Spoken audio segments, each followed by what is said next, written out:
Hello there, welcome to Africa Live, CCTV's new program that brings you African and global news from all perspectives. I'm Ramanyang in the Kenyan capital, Nairobi. Here's what else we have lined up for you in the next half hour. Looking at the African economy in 2014, we'll be telling you what the new year portends for the continent in business.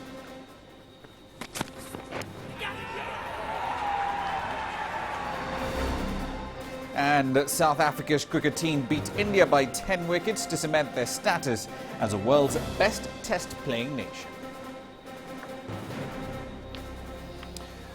Let's start in South Sudan. The latest reports from Africa's youngest state indicate that anti-government rebels have attacked the key town of Bor. Thousands have now fled that town, fearing an escalation of violence there. A spokesman for the South Sudanese military said remnants of a feared ethnic militia known as the White Army have been marching towards Bor, the capital of Jonglei State, over the past few days, and they are within miles of the city. Here's CCTV's Susan Mongeli with more. South Sudanese officials say government troops are fighting rebels in the flashpoint town of Bor. The rebel fighters are believed to be loyal to former Vice President Riek Machar. Officials said fighting broke out in the city of Bor, 190 kilometers to the north of the capital Juba, late on Monday. Reports of an imminent attack by the rebel group known as the White Army sent civilians fleeing across the White Nile by the hundreds as fighters burned homes in their path. With the ongoing fighting in Bor, efforts by East African leaders to push for a negotiated ceasefire to the conflict seem to have failed, at least for the time being. Meanwhile, the head of the United Nations peacekeeping operation says reinforcement of peacekeepers to the UN mission in South Sudan have begun arriving. I'm pleased to inform you that the first two units, those are formed police units, have already arrived to South Sudan, and the deployment of most of the others should take place within the next 1, 2 or 3 weeks, depending, and with some support, I must say, very significant support by other countries who will provide the airlift capacity. 760 lève la main. Last week, the United Nations Security Council unanimously authorized a plan by Secretary General Ban Ki-moon to boost the strength of the force in South Sudan to 12,500 troops and 1,323 police. Harvey Lassou said despite the additional troops, more is needed in the country, which is on the verge of a civil war. We need a level 2 field hospital that we cannot relocate at short notice. We need more tactical helicopters that are a very scarce commodity throughout all the peacekeeping operations. And we need also a few more soldiers. 2 weeks of clashes have already killed at least 1,000 people, including large numbers of civilians, and close to 180,000 people have been displaced. Susan Mongeli, CCTV. Now, talks between South Sudan's head of state Salva Kiir and his former deputy Riek Machar will not start on Tuesday after all. Regional leaders now say they have no other option than to take action against the former vice president. Here's CCTV's Kofam Renje with that report. He is accused of starting a storm in South Sudan. What started as a political dispute between him and his former boss, President Salva Kiir, is now turning into a tribal war. More than 100,000 people have been displaced. More than 1,000 others have been killed. I left cabinet on the 23rd July when the president dismissed me and dissolved the cabinet. After days of fighting and killing, the government, under pressure from regional and international leaders, agreed to negotiate a peace deal with him. The government also agreed to release more than 10 political prisoners allied to him, just like he had demanded. However, efforts to get him to the negotiating table did not bear any fruit, even after regional body IGAD gave the two sides until the 31st of December to do so. We are ready to meet even before that. We are ready. In fact, our team is ready. It is now up to Machar to accept the ceasefire, because it would be good, really, if we go for talks. We are not hearing of further death of our civilians, you see. So as soon as Iraq answers positively, to this issue of the ceasefire, I think that will open the door. We gave Riek Machar some 4 days to respond, and if he doesn't, we shall have to go for him, all of us.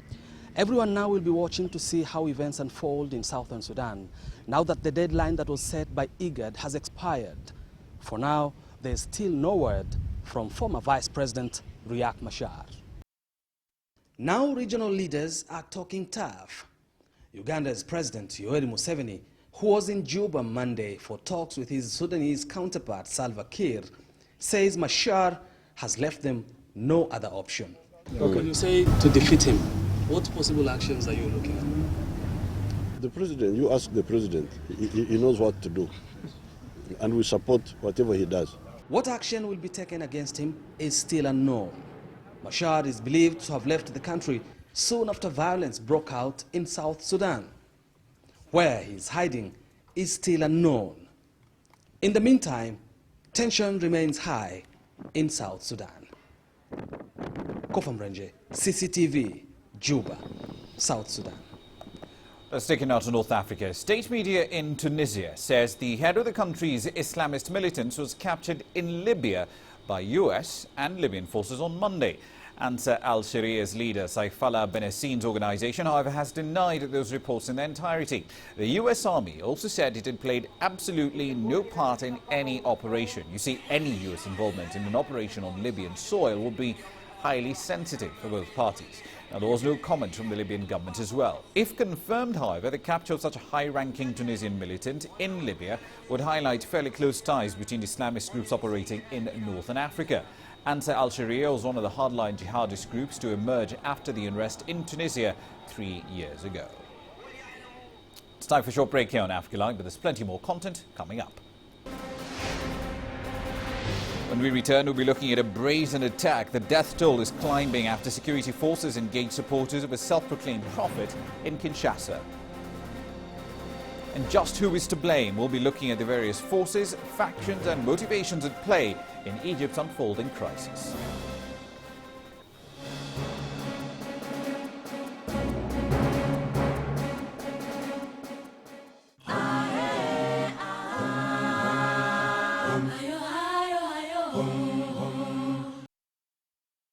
We follow the latest trends in global politics, economics, culture and sport, and how Africa fits into the global picture. You decide what's important. We need to trade justice.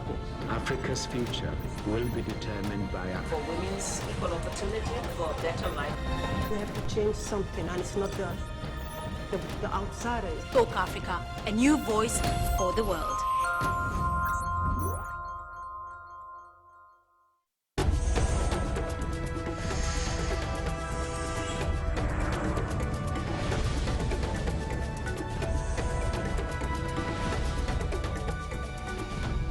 Welcome back. Let's head over to the DRC. Calm has returned to that country's capital, Kinshasa, after government troops killed dozens of armed youths who attacked the airport, a military barracks and state television headquarters on Monday.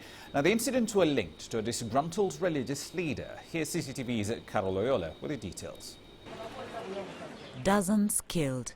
Congolese soldiers repulsed attacks on the airport, a barracks and the state television headquarters in Kinshasa on Monday.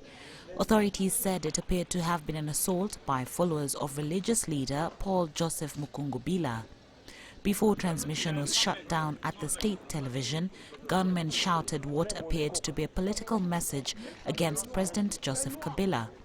Government spokesman Lamba Mende said 40 of the 70 assailants in the capital had been killed.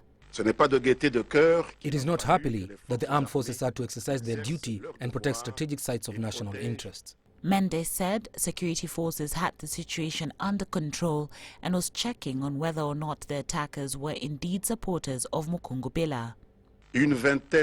Security measures have been reinforced. May no one fear those. These measures were taken in the interest of the Congolese people, which the government, the state, and the structures of government, such as the army and the police, have a duty to preserve at any price. Mukungubila, who calls himself the prophet of the eternal, was not successful in the race for the presidency against Kabila in 2006. He has been an outspoken critic of a peace deal signed this month with the M23 rebel group in eastern Congo. Mukongo Bela accuses Kabila's government of bowing to Tutsi interests and pressure from neighboring Rwanda. Political tension has risen in Kinshasa amid speculation that Kabila may try to change the constitution and run for a third term in 2016 against a fragmented opposition. The defeat of M23, the country's most visible rebel group, strengthened his grip on power. Carol Oyola, CCTV.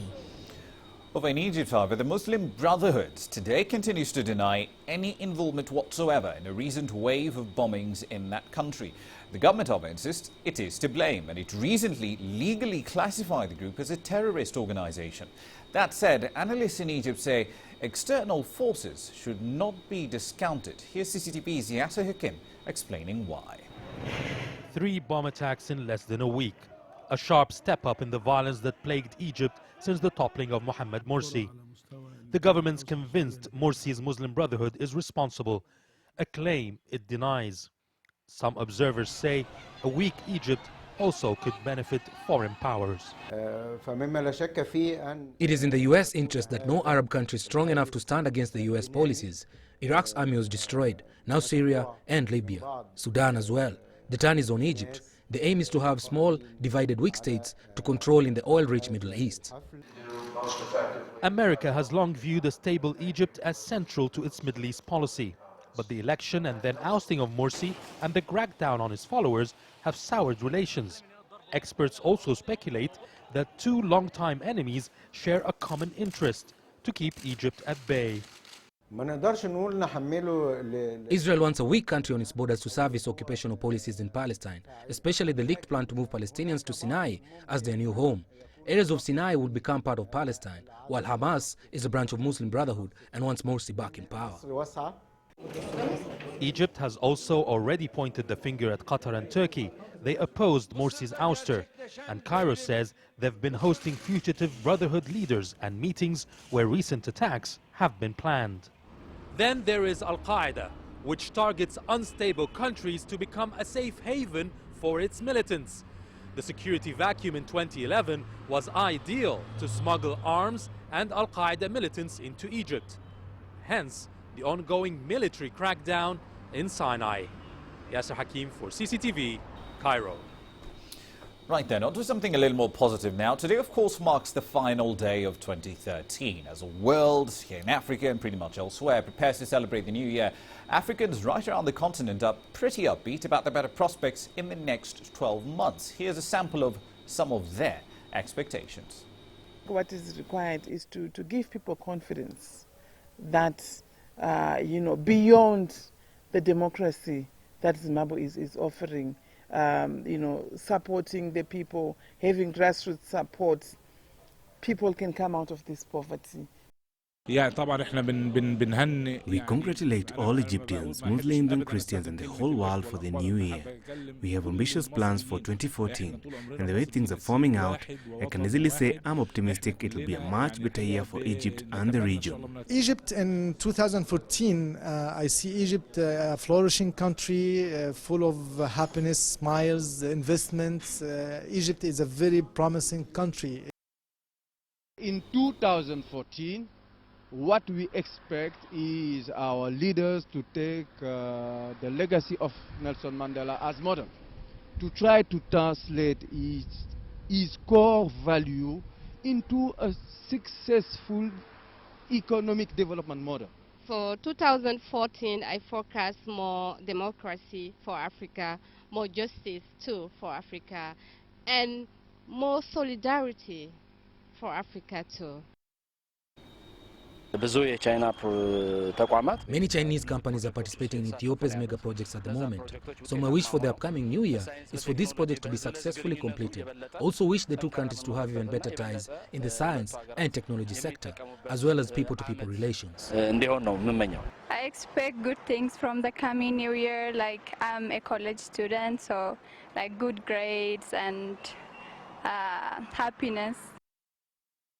Let's briefly revisit our top story, of course, developments in South Sudan. Latest reports there indicating that anti-government rebels attacked the key town of Bor. There were clashes around that particular area. Let's head over live to Juba now, where CCTV's Kofa Mrenje joins us on location.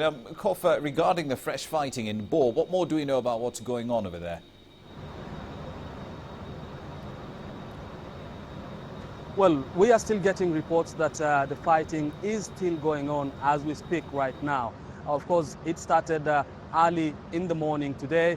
There have been reports for the past 2-3 days that armed youth allied to the former Vice President Riek Machar have been marching towards Bor. We also got conflicting information that some of them had disbanded and decided to go home. But today, people in South Sudan woke up to the news that fighting started early in the morning. We do not have the exact information on casualties, but we are following up on that story. We remember that the government forces had have retaken that town just a few days ago, but now they're also struggling to, maintain control of it. Indeed. Kofa, IGAD, of course, had set a Tuesday deadline for the two sides to hold face-to-face talks. Are there any indications that this deadline may be met before the day is over?